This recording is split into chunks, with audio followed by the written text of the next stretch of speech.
오늘 우리가 함께 하실 말씀은 우리 고린도전서 6장 11절 그리고 19절에서 20절 말씀입니다. 고린도전서 6장 11절 그리고 19절에서 20절 말씀. 우리 짧습니다. 우리 한 절 모두 함께 우리 읽도록 하겠습니다. 11절 말씀 읽겠습니다. 시작.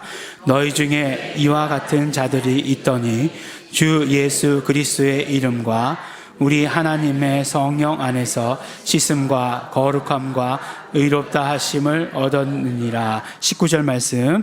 너희 몸은 너희가 하나님께로부터 받은 바 너희 가운데 계신 성령의 전인 줄을 알지 못하느냐.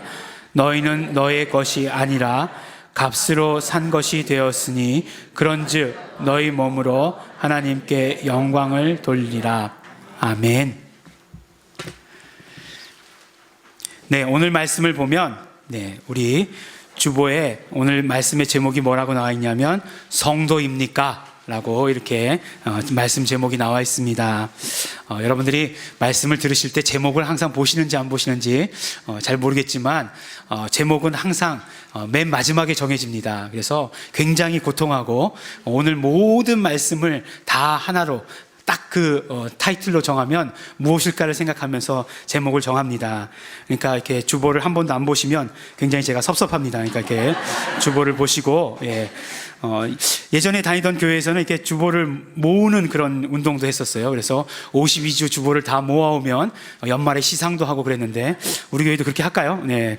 그러면 이렇게 주보를 보시고, 다 보신 주보를 다 꽂아놓고 가시더라고요. 그래서 많은 분들이, 내 안에 보면은 지난주 말씀도 나와 있고, 또 예배위원 뭐 이런 것들이 다 나와 있습니다. 그러니까 여러분들께서 주보를 잘 활용해 주시기를 바랍니다. 계속 딴소리만 하고 있죠. 근데 성도입니까? 물어보면 당연히 우리 성도입니다 라고 이렇게 대답하실 거예요. 성도라고 하는 말은 큰 의미로 보면 교회에 다니는 신자들을 다 성도라고 이렇게 이야기합니다.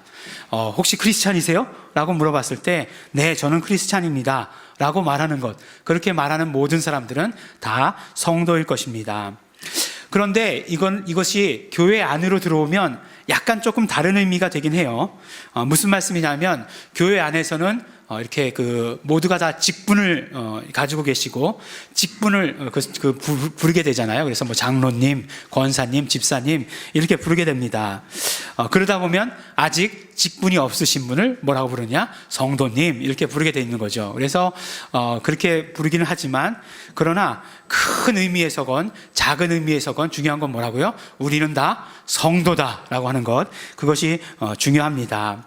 바울 서신서들을 보면 편지를 받는 사람들, 그러니까 바울의 편지의 수신자들을 누구라고 얘기하고 있냐면 대부분 이렇게 성도라고 부르는 사람들이 많습니다. 성도들. 특히 이렇게 이 성도들하고 얘기할 때 어떻게 얘기하냐면 하기오스라고 하는 그런 단어를 씁니다. 하기오스. 이제 우리 공동체에서 신앙생활 하시는 분들은 하기오스 그럼 무슨 뜻인지 다 알아요, 이제. 그렇죠? 푸뉴마 하기오스 이렇게 되면 뭐죠? 성령이잖아요. 그러니까 거룩하다 그런 뜻이에요. 근데 이게 복수로 쓰여가지고 어떤 뜻이 되냐면 그러니까 거룩한 사람들이라는 것이 바로 성도입니다. 근데 한문으로도 틀리지 않죠. 성도, 거룩한 무리들, 그래서 거룩한 사람들이라는 그런 뜻을 그대로 가지고 있는 것을 알 수 있습니다. 근데 고린도전서 1장에 보면 이 성도란 말이 어떤 뜻인가 하는 것을 아주 우리에게 잘 말씀해 주시고 있는 그런 구절들이 있습니다. 고린도전서 1장에 보면 편지를 받는 사람을 아주 길게 써놨어요. 어떻게 써져 있냐면 고린도에 있는 하나님의 교회, 곧 그리스도 예수 안에서 거룩하여지고 성도라 부르심을 입은 자들과 또 각처에서 우리 주 곧 저희와 우리의 주 되신 예수 그리스도의 이름을 부르는 모든 자들에게 라고 이렇게 말씀하고 있습니다. 그러니까 편지 받는 사람이 누구라고요? 지금 얘기한 사람 다요. 지금 얘기한 사람들이 다 편지 받는 사람이다 라고 얘기하고 있습니다. 그런데 이 말씀을 잘 살펴보면 성도가 누구인가에 대해서 말씀을 해주시는 것이에요. 성도가 누구냐? 첫 번째로 예수 그리스도 안에서 거룩하여진 사람들이 성도다라고 이렇게 말씀해 주시는 것입니다. 그 다음에 두 번째는 뭐냐면은 바로 우리 주, 곧 저희와 우리 주 대신 예수 그리스도의 이름을 부르는 사람들. 그 부르는 사람들이 바로 성도다라고 이렇게 말씀해 주시는 거죠. 뭐라고요? 두 번째로 예수 이름을 부르는 사람들, 예수 이름을 부르는 사람들이 성도다라고 이렇게 말씀하고 있습니다. 그러니까 우리 성도 그러면 그냥 예수 믿는 사람들 이렇게 얘기했는데 구체적으로 뭐라고요? 예수 이름으로 거룩하여지고 예수 이름을 부르는 사람을 성도다라고 이렇게 말씀하고 있습니다. 그러니까 어디 가서 내가 성도예요 라고 이렇게 얘기하면 성도가 뭐 하는 사람인지 정도는 알아야 되는 거죠. 그냥 뭐 성도예요 이렇게 그냥 단순히 성도다라고 얘기하면 안 되는 거죠. 근데 이렇게 복잡하지? 라고 이렇게 생각할 수도 있겠지만, 그렇지만 이렇게 성도라고 부를 때 이 성도라고 부르는 것은 분명한 성도와 성도가 아닌 사람들 사이에 분명한 경계가 있다라고 하는 것을 우리에게 말씀해 주시는 것이에요. 분명한 차이가 있다는 것이에요. 무슨 차이가 있느냐? 바로 예수 이름을 부르느냐, 예수 이름을 부르지 않느냐의 차이가 큰 차이가 있다는 것을 우리에게 말씀해 주시는 것입니다. 목사로서 성도와 성도가 아닌 사람의 차이를 분명하게 느낄 때는 언제냐면, 언제이겠습니까? 장례식에 가서. 교회에선 잘 못 느껴요. 다 성도이죠. 다 성도인데 그 장례식에 가면 느껴요. 분명히 성도라고 하면 분명히 신앙생활 굉장히 아름답게 오랫동안 하시다가 돌아가신 분들도 있으실 것이고, 그 다음에 정말 극적으로 중환자실에서 정말 아담 싫어요, 예수님 좋아요 고백하고 돌아가신 다음에 성도가 되신 분들도 계십니다. 성경에도 그렇잖아요. 예수님 우편의 강도는 극적이잖아요. 아주. 어쨌든지 간에 그렇게 성도가 되면 그 장례 예배를, 모든 장례식의 예배를, 절차들을 진행하기가 얼마나 감사한지 몰라요. 모든 메시지가 예수님의 부활에 초점 맞춰져 있고, 성경에 어떤 말씀을 갖다 대도 축복의 말씀이 되고 정말 위로의 말씀이 됩니다. 그래서 그때가 굉장히 저는 기분이 굉장히 좋아요.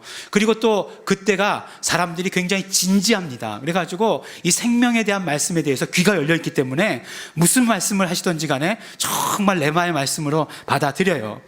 그런데 정말 예수님 안 믿으시고, 그러니까 성도가 아닌 분이죠. 그렇게 된 고인들의 그 장례 예배를 드릴 때가 있어요. 어쩔 수 없이 그렇게 드릴 때가 있는데 정말 참 곤혹스럽습니다. 아무리 좋은 말씀을 갖다 드리대도 결론으로 한 가지 메시지는 뭐냐면, 여러분들 예수님 잘 믿으십시오 하는 게 정말 그 메시지예요. 그거 하나밖에 이야기가 없습니다. 후회하지 말고 예수 믿어라, 이것밖에 없어요. 다른 얘기긴 하지만 한참 제자도라는 그런 말이 유행했던 때가 있었습니다. 지금도 없어진 이야기는 아니고 지금도 그런 어떤 책들이 있고 그것에 대해서 훈련을 많이 하는 그런 교회들이 있습니다. 그 제자도의 핵심은 뭐냐 하면, 우리가 단순히 성도가 아니라 제자로서 부름을 받았기 때문에 제자로서의 삶을 살아야 된다. 마태복음 마지막에 보면은 예수님의 그 지상 명령도 뭐죠? 제자 삼으라는 명령이다. 그러니까 우리가 제자로서의 삶을 살아야 된다라고 이렇게 말씀하는 것이에요. 그래서 제자로서의 삶을 살도록 용기를 북돋아주고, 정말 그건 어떤 제자로서의 삶이 특별한 삶이다, 축복의 삶이다를 말해주는 것이 제자도의 그런 어떤 핵심이 되는 것입니다. 하지만 가만히 생각해 보면 성도라는 말도 제자라는 말 못지않게 그런 어떤 많은 뜻을 가지고 있는 것을 우리는 금방 알 수 있어요. 우리가 성도라고 얘기할 때도 마찬가지로 어떤 사명이 주어지는 것이고 책임이 있는 것이고 한 것을 우리가 알 수 있는 것입니다. 왜 제가 제자도라는 말에 대해서 약간의 그런 어떤 거부감을 가지냐면, 성도를 가르는 말을 좀 하지 않았으면 좋겠다는 것이에요. 그래서 성도 중에는 이런 성도도 있고 저런 성도도 있다라고 하는 것을 좀 가르지 말았으면 좋겠다는 것이에요. 물론 제자가 되는 것은 굉장히 중요하고 좋은 것이지만, 그렇지만 어떤 성도들에게 있어서는 그건 어떤 특별한 성도들에게만 주어진 것이다라고 생각하기 쉽다는 것이에요. 아니에요. 그렇지 않고 우리가 성도라는 말 그 가운데는 모든 성도들에게 모든 어떤 책임과 사명이 주어진다는 그 사실이 있기 때문에 그냥 성도라는 말을 그대로 사용해도 우리가 다 똑같이 사명받은 사람이고 똑같이 어떤 책임이 있다라고 하는 것을 말씀해 주시는 것입니다. 그래서 오늘은 말씀 가운데 가운데 성도라는 것이 무엇인가에 대해서 더 구체적으로 한번 알아보기를 원합니다. 물론 고린도전서 우리 1장 시작하면서부터 성도가 무엇이다에 대한 정의를 우리가 어렴풋이 알았는데, 또 오늘 말씀을 통해서 성도는 어떤 사람을 성도라고 얘기하는지, 또 지금까지 우리가 성령님에 대해서 계속해서 우리가 말씀을 함께 들어왔습니다. 또 성령님과 연결되어서 성도는 어떤 사람인지에 대해서 우리가 말씀을 함께 나누도록 하겠습니다. 마음 같아서는 뭐 딱 그렇죠. 뭐 성도는 누가 성도냐? 목사 말을 잘 듣는 사람이 성도다. 딱 이렇게 얘기하면 얼마나 좋겠습니까? 뭐 그러면은 사역하기 참 편하지 않겠어요? 성도가 그럴 수 있습니까? 막 딱 그게 한마디만 하면 그냥 꼼짝 못하는 거 아니에요? 예. 그렇지만 우리가 정말 성도가 어떤 사람인지에 대해서 성경을 통해서 말씀해 주시는 것을 더 확실히 깨닫고 알고 깨달아야 하는 것입니다. 첫 번째로 성도는 누가 성도냐? 아까도 말씀드렸지만 예수 이름 안에, 그리고 성령님 안에 있는 사람들이 성도입니다. 오늘 우리가 읽은 말씀 보면 11절 말씀에 이렇게 말씀하고 있죠. 너희 중에 이와 같은 자들이 있더니 주 예수 그리스도의 이름과 우리 하나님의 성령 안에서 씻음과 거룩함과 의롭다 하심을 얻었느니라 라고 이렇게 말씀해 주세요.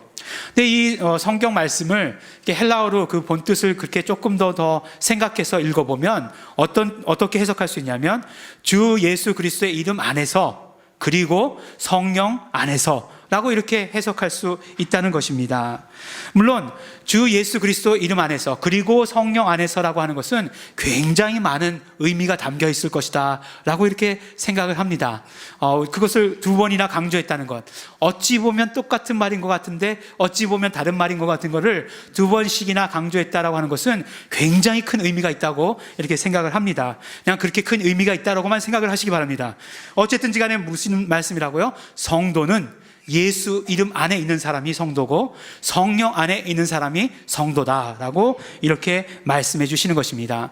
그러니까 성도가, 아까 말씀드릴 때 성도와 성도 아닌 사람이 큰 구별이 있다라고 말씀드렸는데, 어떻게 구별되어지는가? 바로 예수 이름 안에 있으면 성도고, 예수 이름 안에 있지 않은 사람들은 성도가 아니다라고 하는 그런 어떤 분명한 구분이 있다라고 이렇게 말씀해 주시는 것입니다. 바로 예수 이름 안에 있다는 것이 우리 성도의 정체성이 되는 것이에요. 우리 성도의 정체성이 무엇이냐? 우리는 바로 예수 이름 안에 있다라고 하는 것입니다. 그런데 그 예수 이름 안에 있다라고 하는 것을 성령님께서는 우리 안에 오셔가지고 가르쳐 주시는 거죠. 에베소서에 보면은 약속의 성령이라고 말씀하고 계십니다. 그러니까 우리에게 그 모든 약속을 이루신다는 것을 가르쳐 주시고, 또 성령으로 인치셨다라고 말씀해 주시고 계시잖아요. 성령으로 보증해 주셨다라고 우리에게 말씀해 주시는 것입니다. 그러니까 성도의 정체성에 대해서, 성도는 예수 이름 안에 있는 사람이다 하는 것을 성령님께서 우리에게 그대로 가르쳐 주시고 보증해 주시고 계시다라고 하는 것을 우리에게 말씀해 주시는 것입니다. 교회에서 행하는 예식 중에 가장 큰 예식은 딱 두 가지밖에 없습니다. 침례와 성만찬입니다. 늘 말씀드리지만 침례라고 말씀을 드려요. 특별히 우리 공동체에서는 침례라고 말씀을 드립니다. 근데 왜 침례라고 말씀을 드리냐면, 침례라고 하는 것을 이렇게 완전히 물에 잠근다라고 하는 그런 의미가 있는 것이에요. 저도 이렇게 그 장로교회 다니면서 세례를 받았습니다. 이렇게 물로 이렇게 찍어서 하는 세례를 받았어요. 중학교 때인가 고등학교 때인가 하여간 나이가 되면 바로 그렇게 세례를 받았습니다. 그러다가 이제 그 브라질에서 무슨 집회가 있을 때 이제 목사님이 계셔가지고, 그때 박학성 목사님이 계셨던 것 같아요. 그래서 혹시 침례를 못 받은 사람들이 침례를 주신다라고 하셨습니다. 그래서 그때 저는 침례를 받았습니다. 근데 그때 그 호텔에 수영장이 있었어요. 그러니까 그 수영장에서 했는데, 수영장의 깊은 곳에서 가서 했어요. 그러니까 막 이 정도 오는 데 가서 했어요. 이 정도 오는 데가 뭐가 깊으냐 하실 수 있겠지만, 여기서 이렇게 뒤집어지잖아요. 그러면 버둥버둥 거리게 되더라고요. 그러면 막 그냥 막 코로 물 마시는 것 같고, 굉장히 그런 어떤 공포스러운, 물에 잠긴다는 게 죽는다는 게 이런 거구나라고 느낄 수 있는 그런 것이었습니다. 그런데 침례는 그렇게 드려야 되는데, 그렇게 침례 예식을 행해야 되는데 참 그러지 못할 때가 너무나 많죠. 그래서 이렇게 요만한 이렇게 조그만한 탕 같은 거를 준비해가지고 이렇게 합니다. 그러면 이렇게 뒤로 이렇게 누우면 이렇게 확 이렇게 잠기게 되는데, 대부분 그렇게 할 공간이 나오지 않으니까 이렇게 앞으로 이렇게 잠그거든요. 그러면 이게 침례라는 말이 완전히 잠겨야 되는데, 대부분 보면 그때 얼마나 힘을 주는지 몰라요. 그래가지고 안 잠기려고 막 이렇게 힘을 주십니다. 그런 다음에 막 자기는 그냥 푹 잠긴 것 같아요. 푹 잠긴 것 같은데 이렇게 딱 올라와 보면 물자국이 있잖아요. 물자국이 여기 요만큼만 이렇게 뭐 머리는 물도 닿지도 않았어요. 네, 그런 것들을 이렇게 보게 됩니다. 참 저희 교회도 침례 예식을 행해야 되는데 참 그런 것들이 고민이 되고 또 잘 해야 되는데라고 하는 그런 생각이 듭니다. 근데 왜 이런 말씀을 드리냐면 침례라는 것이 잠긴다라는 것을 이렇게 강조하기 위해서 그래요. 근데 그게 잠기는 게 어떤 의미가 있느냐? 물론 예수 그리스도의 죽으심에 동참하는 그런 의미가 있습니다. 근데 보면 이 침례에 대해서 이야기할 때 마태복음 28장 19절에 예수님께서 지상 명령으로 하신 말씀 중에 너희는 가서 제자 삼고 아버지와 아들과 성령의 이름으로 침례를 주라 라고 하시는 그런 말씀이 있어요. 왜 여러 가지 하여간 명령하신 가운데 꼭 침례를 주라고 말씀하셨을까 궁금하기도 합니다. 그런데 아버지와 아들과 성령의 이름, 그 이름으로 침례를 주라고 얘기하셨는데 그 이름으로 침례를 주라는 것이 사실은 굉장히 애매해요. 그 이름으로 침례를 준다는 것이 무슨 말씀이냐. 그런데 여기에서는 아주 독특하게 어떤 뜻으로 쓰여 있냐면 아버지와 아들과 성령의 이름 안으로 라고 하는 그런 어떤 말씀의 뜻이 있다는 거예요. 그러니까 결국 우리가 생각하기에 침례의 의미가 뭐냐 라고 얘기했을 때 침례의 의미는 아버지와 아들과 성령의 이름, 그 이름인 예수 이름 안으로 들어가는 것이 바로 침례다라고 우리에게 말씀해 주시는 것입니다. 그렇기 때문에 침례 의식이라고 하는 것은 단순한 어떤 의식이 아니에요. 이것은 분명히 성도의 정체성이 무엇인가를 정말 경험하고 또한 드러내고 공표하는 그런 어떤 행위가 되는 것입니다. 그러니까 의식 이상의 그런 의미를 가지게 되는 것이죠. 그러니까 예수님께서 딱 두 가지만 명령하셨으니까 중요한 것이기도 하지만 이렇게 성도의 정체성을 드러내는 그것이 침례다라고 이렇게 말씀해 주시고 계시는 것입니다. 침례가 이런 의미를 갖고 있는 것이에요. 바로 성도가 예수 이름 안으로 들어가는 것, 예수 이름 안에 있는 것이 바로 침례다라고 우리에게 말씀해 주시고 계십니다. 그러면 그 다음에 이렇게 예수 이름 안에 들어간 성도가 해야 될 것이 있는데 그것이 무엇이냐? 바로 씻음과 거룩함과 의로움이다라고 말씀해 주십니다. 사실 이 씻음과 거룩함과 의로움은 물론 내가 스스로 하는 건 아니에요. 그렇죠? 내가 스스로 된 것은 아니지만 예수님의 피의 공로가 있기 때문에 된 것이지만 그러나 내가 그 예수님의 피의 공로를 분명히 의지하고 날마다 스스로 씻어야 하는 것이에요. 씻음과 거룩함과 의로움이라는 것이 모두가 다 수동태로 되어 있지만 그렇지만 그런 모든 그 공로는 있는 것이지만 그러나 내가 스스로 해야 되는 것입니다. 우리 찬양 가운데 보면 찬송 가운데 보면 예수의 피로 씻는다라고 하는 찬양이 굉장히 많이 나옵니다. 나의 죄를 씻기는 예수의 피밖에 없네. 예수님의 보혈로 나의 모든 고통이 사라졌도다. 예수님의 보혈로 나의 모든 부끄러움이 씻어졌도다 라고 이렇게 말씀하시는 것들을 많이 보게 됩니다. 그러면 씻는 것은 당연히 거룩함으로 연결되게 되어 있습니다. 우리가 죄가 없는 것이 바로 거룩함이고 거룩함이라고 하는 것은 또 의로움으로 의롭다함을 없는 것으로 바로 연결되게 되어 있는 것입니다. 그렇기 때문에 우리가 예수 이름 안에 있는 성도라고 한다면 부지런히 씻음과 의로움, 우리 거룩함과 의로움 가운데 있어야 되는 것을 우리에게 말씀해 주시는 것입니다. 이것이 어떤 그 설교 가운데, 예배 가운데의 것으로 그치지 말고 우리 매일매일의 삶 가운데에서 드러내야 합니다. 왜냐하면 우리가 교회에 나왔을 때만 성도입니까? 그렇지 않잖아요. 우리는 언제 어디서든지 성도예요. 그러면 성도의 정체성을 드러내야 되는 것인데 성도의 정체성을 드러낸다라고 하는 것은 우리가 예수 이름 안에 있다는 거 하는 것이고 예수 이름 안에 있다라고 한다는 것은 우리 매일매일 삶 가운데서 씻음과 거룩함과 의로움 가운데 있다는 것을 말씀해 주시는 것입니다. 우리가 정말 이 세상을 바라보면서 점점 더 어려워져가는 이 세상을 바라보면서 정말 그것들이 우리 가운데 이루어져야 되는 것입니다. 여전히 성도들 가운데서도 여전히 그냥 똑같이 세상 사람들과 구분이 없이 죄 가운데 있고 정말 씻지 아니하고 거룩하지 아니하고 의롭지 않다라고 한다면 이것이 정말 우리의 세상을 힘들게 만들어가는 그런 어떤 것이라고 할 수 있고 그렇기 때문에 이 세상이 힘들게 되는 것은 정말 죄 가운데 더 물들어가는 것은 우리 성도들에게도 책임이 없다라고 말할 수 없다는 것입니다. 우리가 우리가 성도라고 한다면, 성도의 정체성을 우리가 분명히 가지고 있다라고 한다면 씻음과 거룩함과 의로움 가운데 있어야 되는 것, 그러한 삶을 살아야 되는 것을 우리에게 말씀해 주시는 것입니다. 두 번째로요, 누가 성도인가? 성도는 바로 뭐라고 말씀하시냐면, 우리 19절에 보면 너희 몸은 너희가 하나님께로부터 받은 바 너희 가운데 계신 성령의 전인 줄을 알지 못하느냐, 이렇게 말씀하고 계세요. 그러니까 성령의 전이라고 하는 것은 그 성전이라 말씀하시는 것이죠. 그러니까 성령의 성전이다 라고 이렇게 말씀을 해주시는 것이에요. 고린도전서 3장 16절에 보면 너희가 하나님의 성전인 것과, 거기서는 하나님의 성전이라고 말씀하시고, 하나님의 성전은 하나님의 성령이 거하시는 곳인 줄을 알지 못하느냐 라고 말씀하심으로 말미암아 하나님의 성전은 하나님의 성령이 거하시는 곳이다 라고 우리에게 말씀을 해주십니다. 근데 오늘 말씀을 보면 아주 직접적으로 말씀을 해주세요. 하나님의 성전이라는 게 뭐냐? 바로 성령님이 거하시는 전이다, 성령님이 거하시는 성전이다 라고 이렇게 말씀을 해주시는 것이에요. 그러니까 우리가 하나님의 성전이다 라고 얘기하는 것은 무엇이겠습니까? 우리가 우리 삶 가운데서 그 성도의 어떤 그 정체성 가운데는 늘 예배하는 그런 어떤 삶을 살아야 한다는 거예요. 그렇죠? 우리가 성령의 성전이라고 하는 것은, 성전의 기능은 하나님을 예배하는 것이잖아요. 그러니까 늘 우리가 평상시의 삶 가운데서도 예배하는 그런 삶을 살아야 된다라고 이렇게 말씀을 해주시는 것입니다.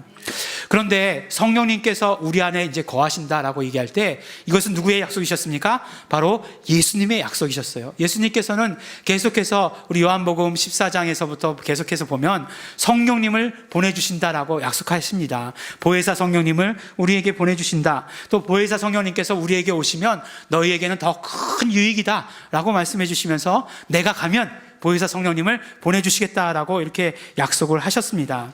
근데 보니까 성경에 보니까, 구약 성경에 보니까 예수님의 약속보다도 훨씬 더 전에 하나님께서는 선지자들 통해서 약속해 주시고 계시는 구절들이 있더라고요. 바로 에스겔서 36장 25절에서 27절 말씀에 보면 이렇게 말씀하고 있습니다. 제가 표준세 번역의 말씀을 그대로 읽어드리겠습니다.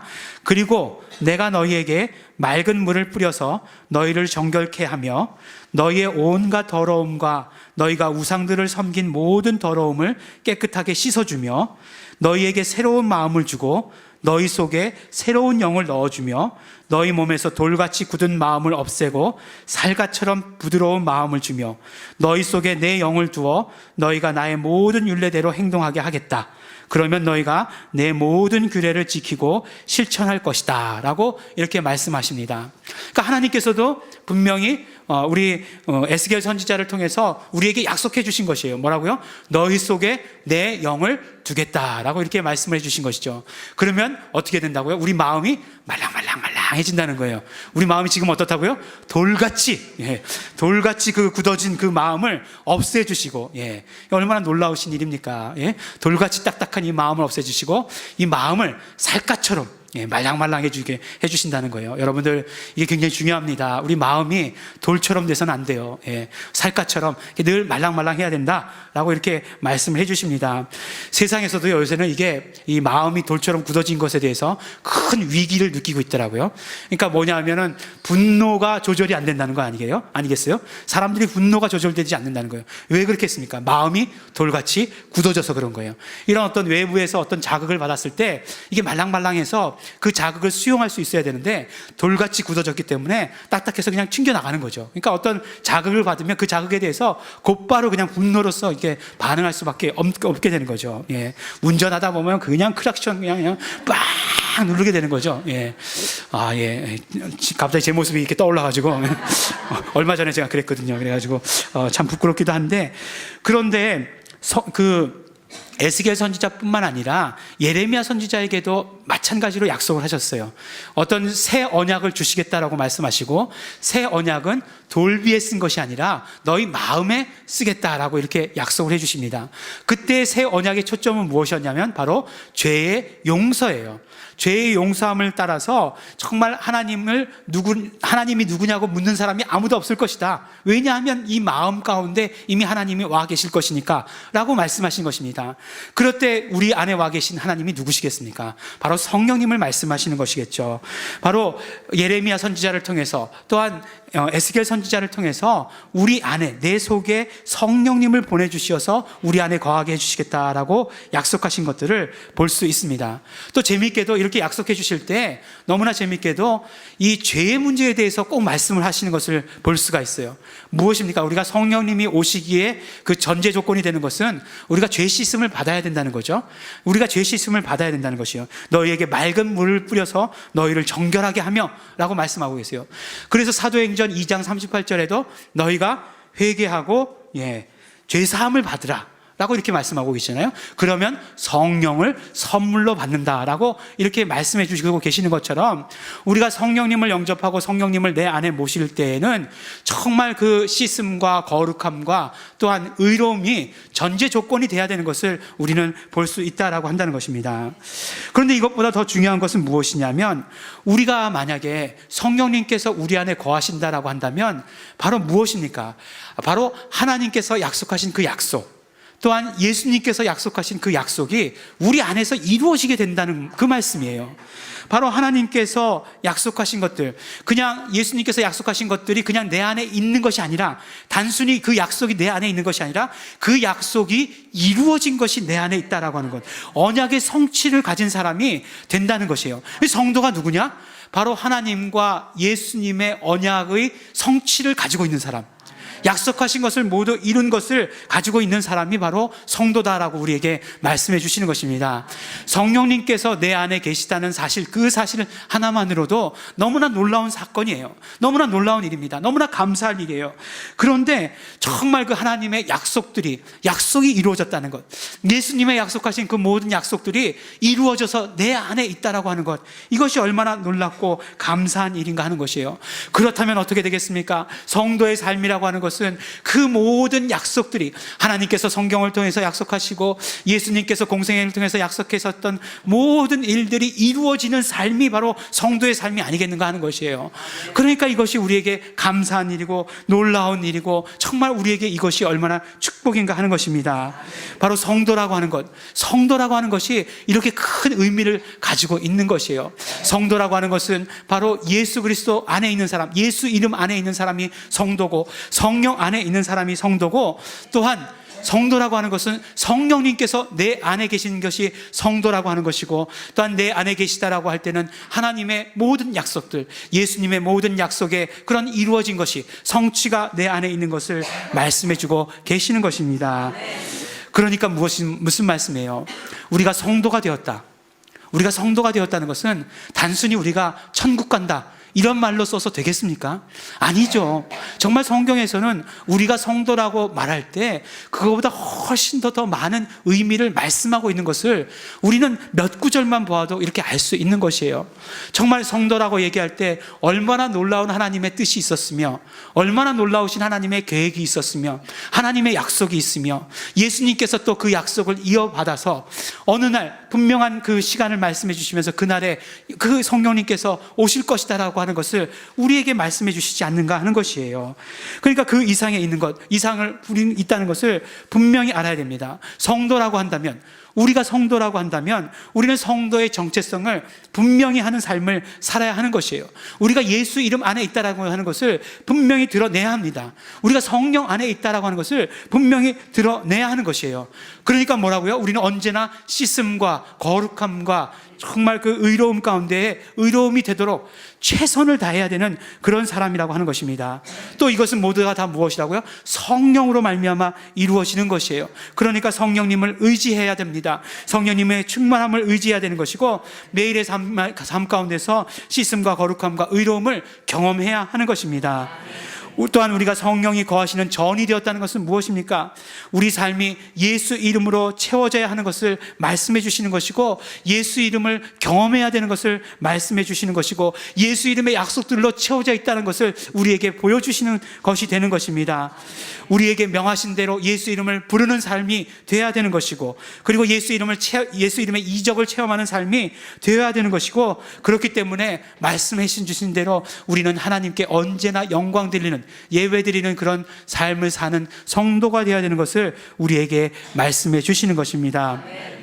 성도는요, 분명히 우리에게 무엇이 성도인지를 말씀해 주셨습니다. 그러므로 우리는 성도는 정체성을 분명히 드러내야 합니다. 예수 피를 날마다 의지하는 사람이 되어야 됩니다. 날마다 씻고 거룩하여지고 의로운 삶을 살아야 하는 것입니다. 성도는 예수 이름을 부름으로 말미암아 그 이적과 그 약속을 언제나 경험하고 가지고 살아야 하는 것입니다. 예수 이름을 부르는 성도, 성령 안에 있는 성도, 또한 성령님께서 우리 안에 계신 성도가 되어야 하는 것입니다. 그것이 바로 성도의 정의입니다. 씻음과 거룩함과 의로움을 담았다면, 성령님께서 우리 안에 계시다라고 한다면, 예수 이름 안에 있는 것이 성도의 정체성이라고 한다면, 그것이 우리의 사명이 되어야 되는 것이고, 그것이 우리의 책임이 되어야 되는 것이고, 우리는 그 사명과 그 책임을 가지고 살아야 하는 것입니다. 사랑하는 우리 예일중앙교회 성도 여러분, 우리는 성도입니다. 성도입니까? 질문했을 때 우리는 성도입니다 라고 대답할 수 있어야 됩니다. 성도이면 성도의 정체성을 드러내면서 살아야 하는 것입니다.